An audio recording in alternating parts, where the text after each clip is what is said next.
Hello and welcome back to our SAT math series.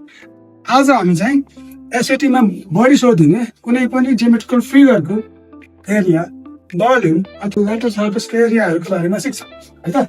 So यसमा के हुन्छ भनेपछि कुनै पनि एउटा ज्योमेट्रिकल फिगर लिनुभयो भने चाहिँ त्यो फिगरको बेसिक साइड्सहरु हुन्छ, लेन्थ, ब्रेथ र हाइट भन्ने कुरा हुन सक्छ। इफ केस 3D छ भने चाहिँ अब त्यस्तो हो भने त्यतिखेर हामीसँग दुईटा अप्सन हुन्छ, कि त पिरामिड कि त प्रिज्म भन्ने है।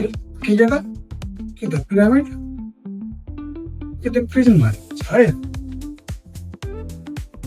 फर्स्टमा बुझौँ व्हाट इज पिरामिड।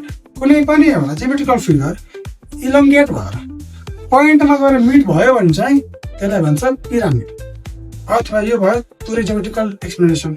सिम्पलमा भन्ने हो भने चाहिँ साइडमा ट्रायंगलहरु मिलेर कुनै फिगर बन्छ भने 3D फिगर बन्छ भने त्यसलाई पिरामिड भनिन्छ। भने प्रिज्म भनेको कस्तो हो भने त सेम साइजको अब्जेक्टहरु अथवा ज्योमेट्रिकल फिगरहरु मिलेर कुनै हाइटसम्म लग्यो भने त्यसलाई चाहिँ प्रिज्म भनिन्छ। सिमिलरली जब हामी कुरा गर्छौं प्रिज्मको, जस्तै हामी भन्यौं कि पिरामिडको साइडमा ट्रायंगल हाल्नु पर्छ भनेपछि सिमिलरली प्रिज्ममा के हुन्छ भने त त्यो ज्योमेट्रिकल फिगरको बेसको साइजमा चाहिँ रेक्टेंगलहरु थपेर आउँछ। एक्जाम्पलको लागि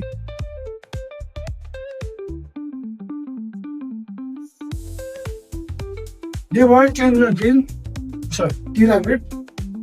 अर्को चाहिँ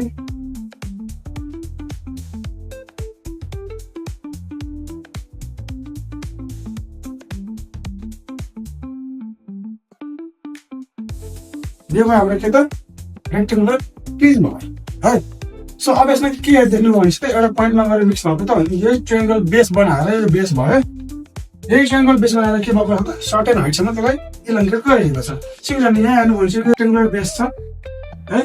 यो रेक्टेंगुलर बेस नै थपेर के बनाएको त क्युबोइड बनाएको त हो। सो यही बेसिसमा हामी के गर्छौं त यिनीहरुको surface area, lateral surface area, बेसको एरिया र भोल्युम निकाल्ने गर्छ। सबैको लागि फर्मुला यही छ, सबैको लागि यही काम लाग्छ है। कसरी भनेपछि त लेटरल सरफेस एरिया भने के हो त उसको जुन बेस छ, बेसको पेरिमिटर अनि कति हाइटसम्म लग्यो मल्टिप्लाई गर्नु सकिन्छ। अर्को छ सरफेस एरिया भन्ने, चाहिँ के हुन्छ भनेपछि त टोटल सरफेस एरिया काउन्ट गर्नु पर्यो नि त।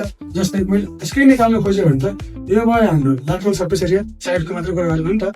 यो भयो हाम्रो बेसको एरिया। यतिकै के हुन्छ भने त्यसमा त 2b जुन बेस भयो नि त तल माथि प्लस लेटरल सरफेस एरिया भयो जुन चाहिँ लेटरल सरफेस जुन चाहिँ साइडमा छ।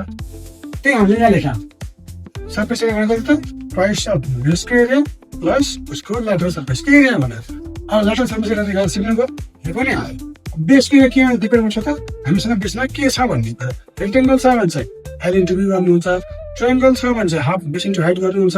सिमिलरली स्क्वायर छ भने l into l गर्नुहुन्छ भने l स्क्वायर गर्नुहुन्छ। डिपेन्ड पर्छ त बेसमा के छ भन्ने कुरा हैन त। अब भोल्युम निकाल्न खोज्नुहुन्छ भने यही बेसलाई जस्ट हाइट दिएको त हो नि, सो बेस इन्टु हाइट गर्नुपर्छ। बेस के छ त त्यसो भए उतिको लागि चाहिँ l into b by into h गर्नुभयो। भोल्युम त के पढ्नु भयो होला नि त कुनै पनि कीबोर्डको l into b into h हुन्छ भनेर। सिमिलरली जतिको पनि गर्नुहुन्छ भने नि यही बेसिसमा गर्नुहोस्, तपाईको सबै ज्योमेट्रिकल फिगर्सको area, volume, total surface area, lateral surface area सबै निकाल्न सजिलो हुन्छ। So be ready for our next math series. Thank you.